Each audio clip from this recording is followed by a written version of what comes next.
Pollution from out of the masses of people. 3.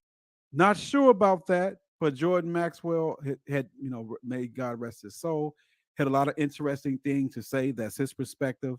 I don't think you're going to find any new countries.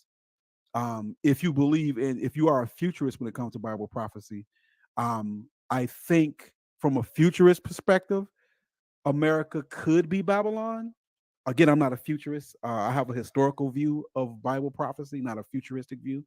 I'm sure you all don't care to hear about what my historical view of Bible prophecy is. No, and I have a historical view on what Mystery Babylon is. But I'm sure you guys don't want to hear what my historical viewpoint. So this is why I'm showing more of a futurist viewpoint of Bible prophecy. But here we go. Got some more? Let's get it. President would be indictable. It's probably true. Can we run down them real fast? What did Eisenhower do that you would indict him for? Eisenhower overthrew the... Talking about the wickedness of all of the presidents, and let's think about the great Roman emperors that were truly, truly, truly, truly evil. And in much of the same way, these presidents are truly, truly evil. I know we don't like to think about it because we're so Amerocentric, but let me say something. We're Amerocentric, but think about how many people were unalive during Obama's administration, Joe Biden. Remember all the bombs that Trump dropped, the Moabs, mother of all bombs.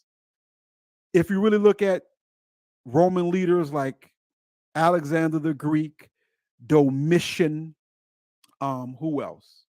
Nero. I mean, Nero was just an evil man. Nero was evil, man. Evil. So people don't like to think of Obama as being like Nero and Domitian and all of these Roman generals and leaders. But guess what? A lot of these presidents were no different than these Roman leaders. Israel Online, you don't want to hear that, man. Because then I'll get up here talking about how you really exegete the scriptures. I'll do you a favor, Israel Lion. If you type in the scripture about Mystery Babylon, I think it's about 3 verses under that. I'll exegete it at the end of the show. If you can put it in the chat, Israel Lion, the last few verses when it talks about Mystery Babylon, I can exegete it and give you the historical view of Bible prophecy. You might not like it because, in my opinion, this is perfect exegetical work, and I'll show you what I mean by it. So let's listen to this, talking about the crimes of presidents in the past. I'm only going to play a little bit of this because this is a longer video. Here we go. Conservative nationalist. Hey, Quadashaya, just like a lot of your American presidents, sir, we still don't know who was on that goddamn island, do we? Just like a lot of presidents, Quadashaya. Let's get this. Government. Oh, my brother Detorion, PLA, salute, brother. Good to see you. Long time no see, but appreciate you being here, bro. My brother been rocking with me a long time. Salute, dear brother. I'm gonna keep that up there for a minute. Much love, brother. Always good to see you, Detorion, PLA. Love you, brother. Good to see you, man. Here we go. Of Iran with the military coup. He overthrew the first and last democratic government in Guatemala by military coup and invasion, leading to years of, in Iran, it led to 25 years of brutal dictatorship, finally overthrown in 79. In Guatemala, it led to massive atrocities, which are still continuing. That's after almost 50 years. I think that's all I need to play. He's talking about how American imperialism, Isaiah Parks, salute, led to all kind of atrocities in every country that it touched. Much like ancient Rome. Powerful stuff, man.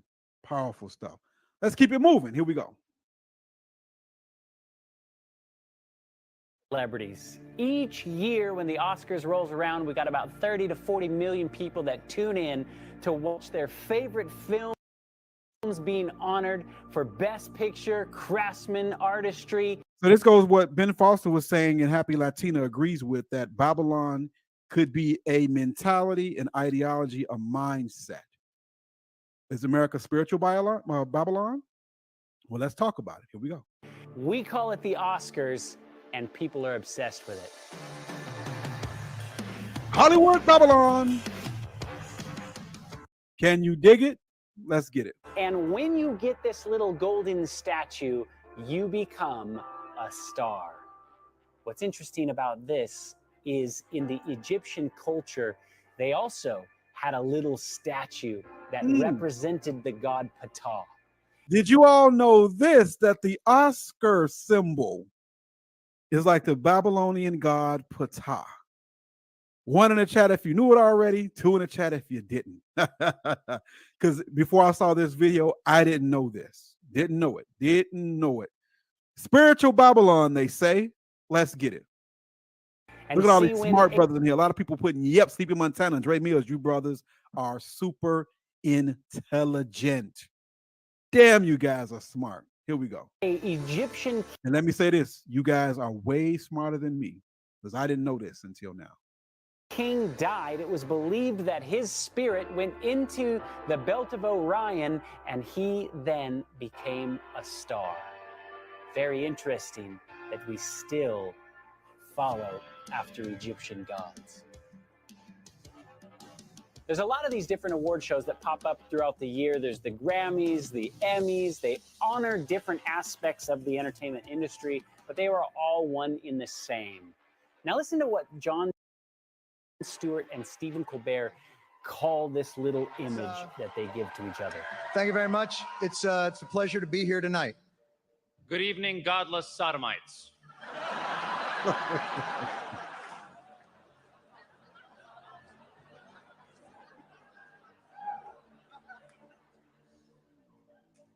What are you doing? I'm bringing the truth, John. We're in Hollywood, the belly of the beast. You can't just read the prompter? I'm reading the prompter in here. You can read that pablum.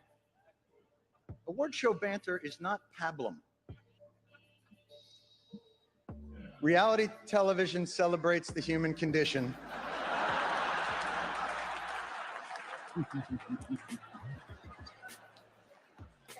By illuminating what's extraordinary in the ordinary person. We're here to honor achievement in that category. By giving you a golden idol to worship. Man. Wow, bro. You can't make this shit up. You can't make this shit up. Amazing. Let's get the rest. Kneel before your God, Babylon! Woo! You see, Stephen Colbert and Jon Stewart know exactly where they stand in this city of Babylon. And it's very interesting, Jim Carrey also echoes the same sentiments at a different award show. I'm here tonight, as all of us are, to pay tribute to an American icon, an actor, a filmmaker, and truly one of my personal heroes, Mr. Clint Eastwood.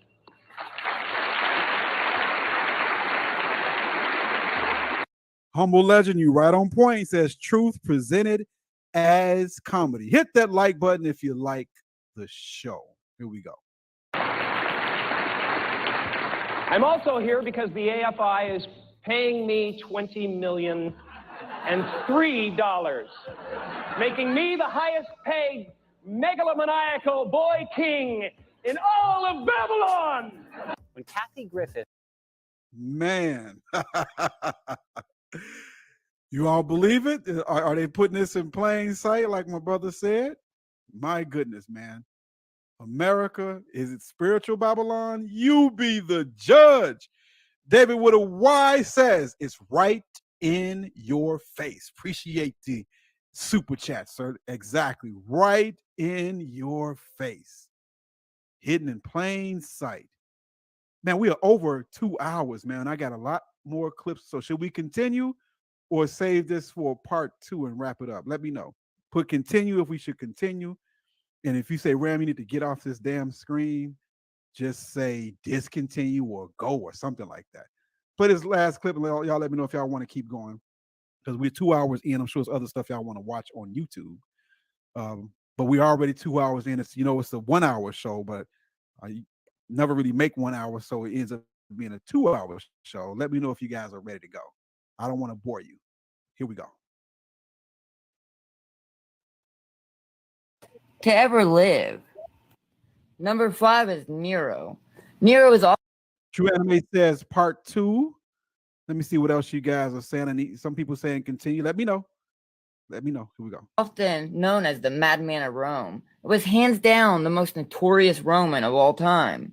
He made the daily lives of Romans a grim affair during his reign, which lasted from 54 AD to 68 AD.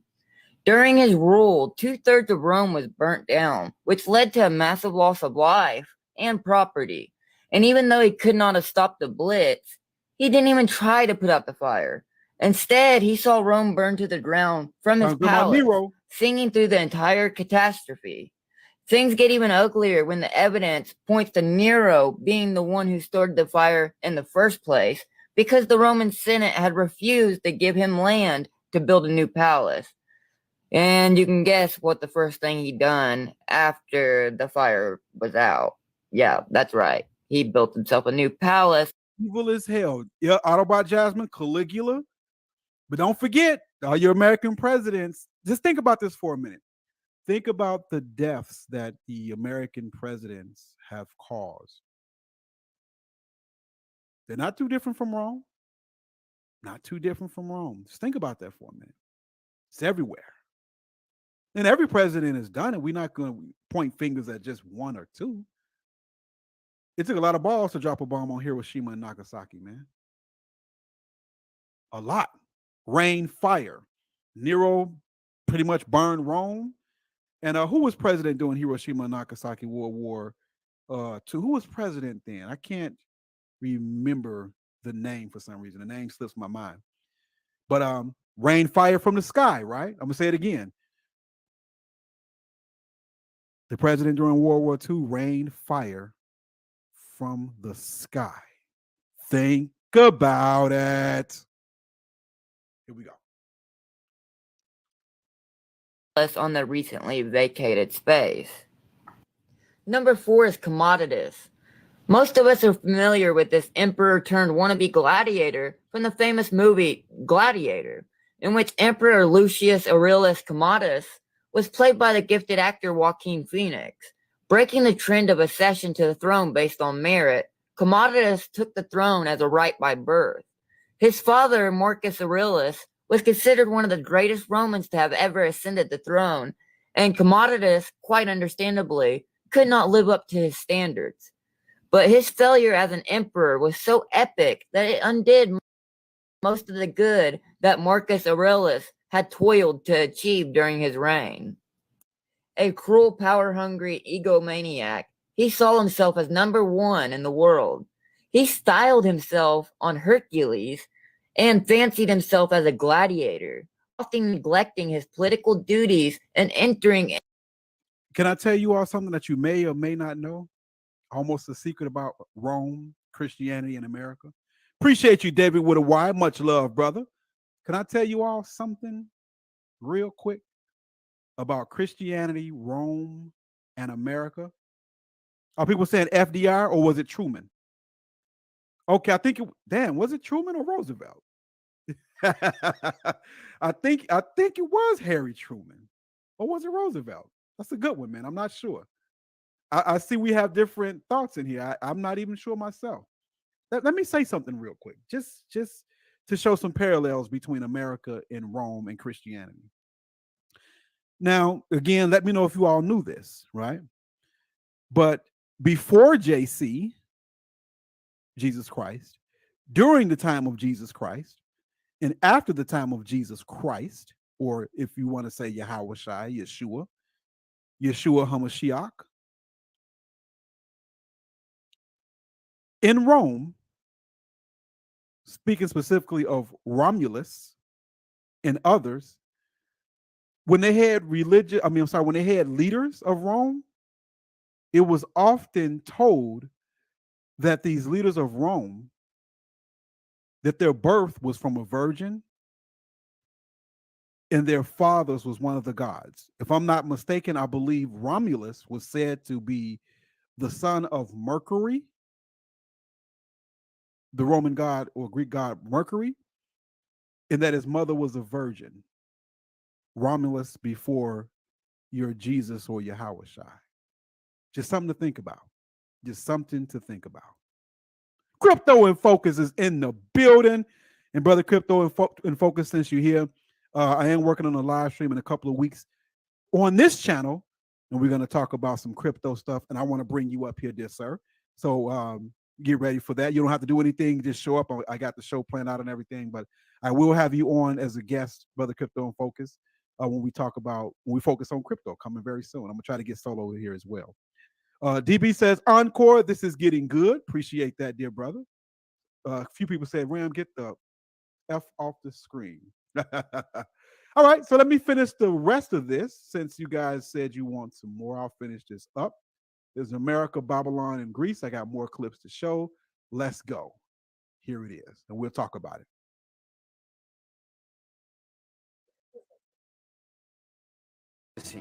As well as the biblical prophecies of the coming philosophic empire and its supernatural world king.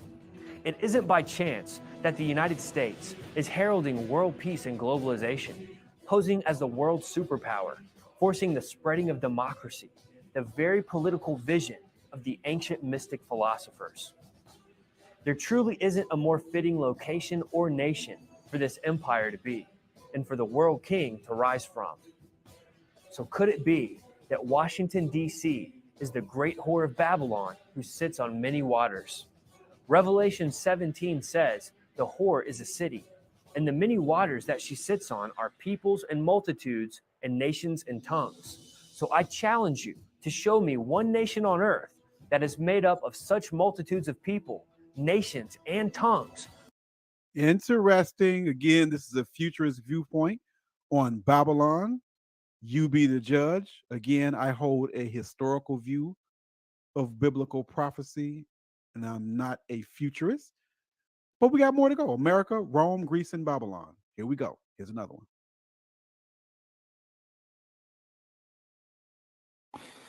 Let me read you a list, Sean.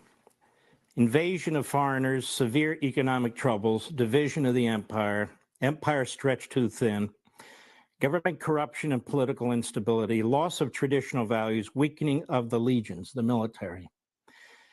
That is what combined to destroy the Roman Empire. The Roman Empire lasts 1,000 years. We're not even close to 1,000 years. Every one of those 7 or 8 issues is something we are confronting today. And Rome fell in 476 CE of its own weight. We have something going on in this country that we've never had before. We have a Marxist revolution that is destroying us from within while the enemy gathers abroad. And there is an axis of powers against us right now. It's China, Russia, Iran, and North Korea. This is no joke. China hasn't built the biggest navy on the face of the earth, military islands in the South China Sea, over 27 bases of different kinds in our hemisphere, a deep water naval base in Somalia, where my great uncle fought on Guadalcanal. You have China with a base on the western coast of Africa facing us, killer satellites, nuclear missiles. You think they're building all that to defeat Taiwan? They're building all that to defeat us. They're not going to be satisfied with Taiwan. They're in battles now with the Philippines and Japan, even Vietnam. Australia's being threatened. Unless you're Helen Keller, you can't see this and hear what's going on here. This is a big damn deal. And let me tell you something that viewers of this audience and others may not want to hear. We need to prepare for war against China. I don't mean go to war. I don't mean initiate a war, but they are preparing for war. We are completely. So he made parallels between the United States and Rome and ended up saying that, hey, America may be overcome by China. And I've heard some people pose this question or make this statement. Could China be the great red dragon in Revelation? You tell me. I have a historical view. You tell me. Had great public works and they had the expensive war. But in Rome, They had the expense of all their great public works. They had the expense of massive armies occupying foreign lands. Just listen to these parallels. DB says Romulus' father was Mars, Aries. Appreciate that, brother. I said Mercury, I was mistaken. Thank you for clearing it up, DB. Appreciate that, brother. And they had the expense of social programs. During the end of the Roman Empire, Rome's population was approximately 1 million people, and 200,000 of them, 20%, were receiving daily distributions of wheat. That's welfare. I had no idea that there was so much in common between Rome and the United States. Wow. Listen, I'm not saying that there shouldn't be social programs and a social safety net for people. I'm definitely for that. Maybe that makes me a liberal, but I'll take that. The blind, aged, and disabled should be taken care of in this country because you got the money to do so. If you got the money to do so, I think it should be done. If you don't, then that's another question. Because I think governments should be for the people, and those who couldn't take care of themselves should be taken care of. That's just my opinion. But my point is that, wow, the parallels are amazing.